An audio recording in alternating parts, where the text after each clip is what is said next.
একটু আগে যে একটা মহিলা আমার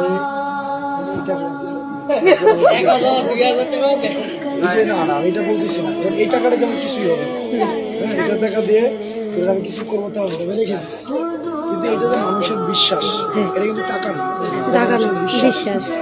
আগে কি হইতো, আগে নির্বাচনের সময় জনগণকে এসে নেতা চা খাওয়াইতো, টাকা দিয়ে যেত, বুঝলি না?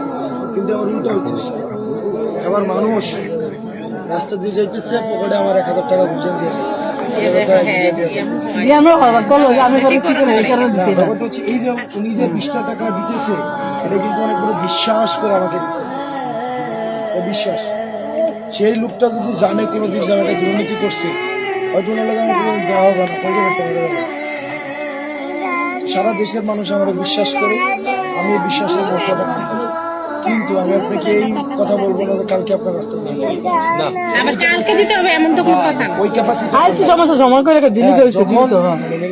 যে আমার কাজটা কি, এমপির কাজ কি? এমপির কাজ এটা না যে তার নিজের পকেট থেকে টাকা দিয়ে রাস্তা করে না, বরং এটা যে সরকার যে টাকাটা দিবে সে এটার মধ্যে এটার কি হবে, যথাযথ বাস্তবায়ন হবে। এবং সে দারোয়ান, বুঝলেন তো, দারোয়ানকে একটা ব্যাংকের দায়িত্ব দিয়ে দেওয়া মানে কি, দারোয়ান ব্যাংকের মালিক হয়ে যাওয়া। ব্যাংকের মধ্যে দারোয়ান আসলে অস্ট্রেলিয়া বেরোতে, তো অস্ট্রেলিয়াতে দাঁড়াইতে দেখি টিয়াডি লয়ে যায় নাকি অস্ট্রেলিয়া টিয়াডি পাহারা দেয় এবং যার টিয়া তারে বুঝাই দেয় নাকি।